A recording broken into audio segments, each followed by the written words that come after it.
반갑습니다. 7월 30일 화요일 큐티 스케치 시간입니다. 오늘 본문은 열왕기하 17장 24절부터 33절까지의 말씀입니다. 오늘 본문은 이렇게 시작합니다. 아수르 왕이 바벨론과 쿠다와 아와와 하맛과 스발와임에서 사람을 옮겨다가 이스라엘 자손을 대신하여 사마리아 여러 성읍에 두매 그들이 사마리아를 차지하고 그 여러 성읍에 거주하니라. 오늘 본문은 이제 이스라엘이 아수르에 의해서 멸망을 하고 또 사마리아에 살던 많은 이스라엘 사람들이 강제 이주를 당하는, 그래서 여러 지역에 흩어져 살도록 만들었습니다. 그리고 그 사마리아에 여러 지역의 사람들, 나라의 사람들을 그곳에 또 이주시켜서 이스라엘 사마리아에 살도록 했습니다. 그것이 바로 이제 24절에 바벨론, 구다, 아와, 하맛, 스발와임에서 사람을 옮겨다 그곳에 살게 했다는 겁니다. 이주 정책을 쓰는 거예요. 여러 사람들이 섞여 살도록 그렇게 하는 겁니다. 그러면서 이제 그곳에 여러 지역에서 온 사람들이 섞여서 사는데 그들에게 어떤 재앙 같은 것이 닥칩니다. 그걸 소개하고 있어요. 어떤 재앙이냐면 25절에 그들이 처음으로 거기 거주할 때 여호와를 경외하지 아니하므로 여호와께서 사자들을 그들 가운데 보내시며 몇 사람을 죽인지라. 그곳에 이제 모여 사는 사람들에게 하나님께서 사자를 보냈다는 거예요. 여기서 사자는 짐승을 말하는 겁니다. 실제 사자가 사람을 물어 죽인 거예요. 이 고대 사회에 사자가 사람을 물어 죽였다는 것은 이것은 어떤 신이 보낸 재앙과 같은 것이다. 그래서 신을 달래야 된다고 그들이 생각했던 겁니다. 그래서 그곳 신이 누구입니까? 사마리아 지역의 여호와가 그곳 신이라고 생각을 하고 이렇게 요청을 합니다. 26절에 그러므로 어떤 사람이 아수르 왕에게 말하여 이르되 왕께서 사마리아 여러 성읍에 옮겨 거주하게 하신 민족들이 그 땅 신의 법을 알지 못하므로 그들의 신이 사자들을 그들 가운데에 보내며 그들을 죽였사오니 이는 그들이 그 땅 신의 법을 알지 못함이니이다. 이렇게 이야기합니다.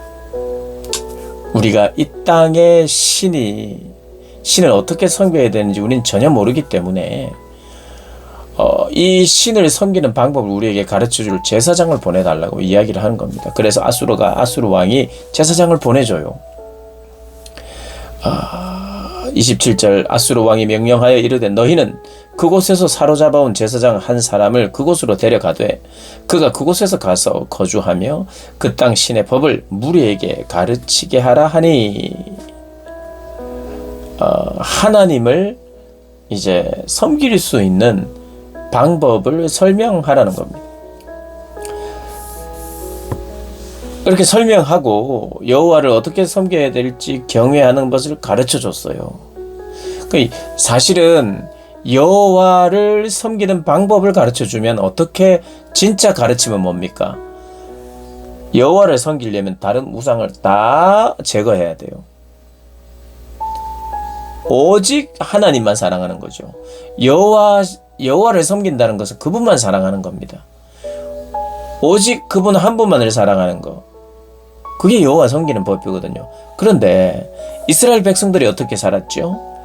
이스라엘 백성들이 여호와 하나님만 사랑하는 것에 실패한 것이 그들의 신앙이 실패한 것이고 그들의 나라가 망하게 된 겁니다. 사실은 여호와 유일 신 사상을 가지고 그분 한 분만을 사랑하고 의지하고 그분 한 분의 말씀만 순종하는 거예요. 근데 이스라엘 백성들이 그걸 고스란히 그것을 어겼고 실패했습니다. 근데 실패한 이 땅에 여러 이방인들이 와서는 여호와를 섬기겠다는 거예요. 그들이 섬기려고 하는 이유가 뭡니까? 재앙을 피하기 위해서. 그래서 그 땅의 신인 여호와를 섬겨야 된다고 생각했어요. 그러나 여전히 오늘 본문에도 나옵니다만은 그들이 가지고 들어온 신도 섬겨요. 그들이 원래 자기 지역에서 자기 나라에서 자기 종교, 자기 나라의 종교를 그대로 가지고 옵니다. 이것이 혼합주의입니다. 그러니까 이스라엘도 가나안 땅의 바알과 아세라 그리고 애굽 땅에서 들여온 금송아지를 섬기고 이렇게 한 것이 왜 그러세요? 왜 혼합주의적인 그런 종교관을 가지게 됐습니까? 그 땅에 우상을 섬겨야 된다, 신을 섬겨야 된다고 생각했어요. 왜 그렇습니까? 그래야 복을 받는다고 생각했어요. 그래야 많은 돈을 번다고 생각했어요. 그래야 성공한다고 생각했어요. 그러니까 이 혼합주의라는 것은요, 결국 세상 사람들, 모든 세상 사람들이 복을 받기 위하여 기복신앙이죠. 나에게 복을 주면 된다. 어떤 신이든 괜찮다입니다. 그래서 신이 많으면 많을수록 좋지 않겠나 생각하는 거죠. 그런데 그들이 여호와를 섬기는 이스라엘 땅에 와서도 여호와를 섬기려고 하는 거예요.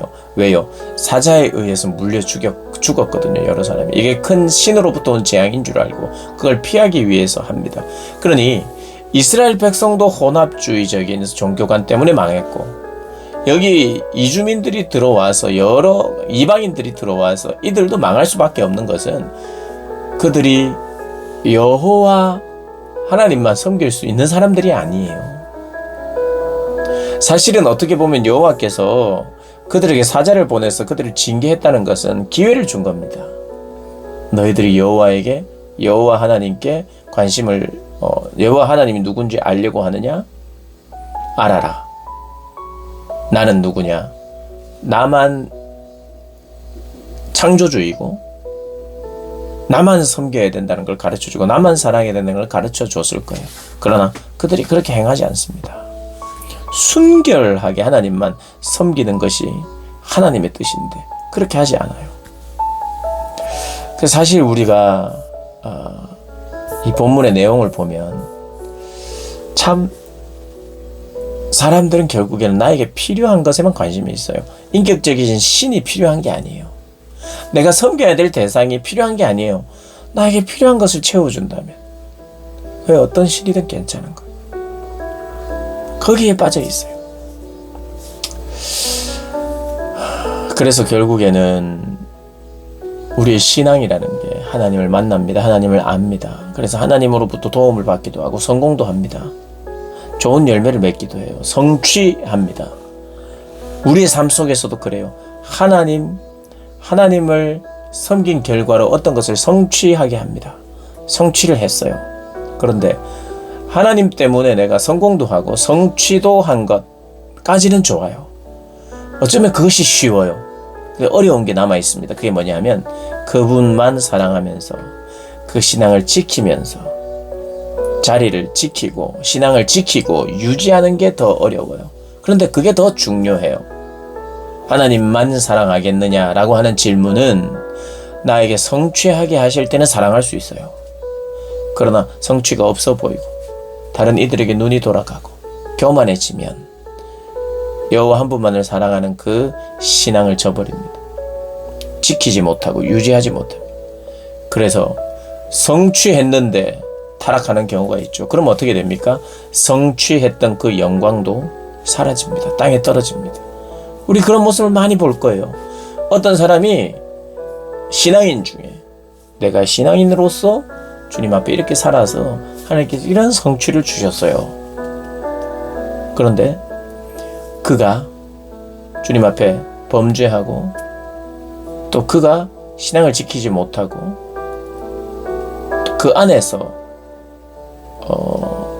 성취한 것만큼 유지하고 지키며 살지 못하면 어떻게 되느냐 하면 그가 성취했던 그 영광도 땅에 떨어지게 되어 있죠. 그런 모습들을 많이 보게 됩니다. 많이 보게 돼요. 그러니 우리에게 정말 오늘을 살아가는 우리에게 정말 가장 필요한 것은 성취도 복되고 감사한 일인데 지키고 유지하는 것이 가장 중요하다는 것을 우리가 깨닫고 하나님 내가 지키는 신앙, 유지하는 신앙, 하나님을 저버리지 않는 신앙인으로 살 수 있도록 주님 늘 겸손함으로 주 앞에 나가게 해주십시오. 오히려 성취하지 않은 상태에서 성취를 바라보며 기도하며 심령의 가난한 마음으로 살아가는 그 기간이 더 오히려 복될 수 있다는 것을 우리가 기억해야 합니다.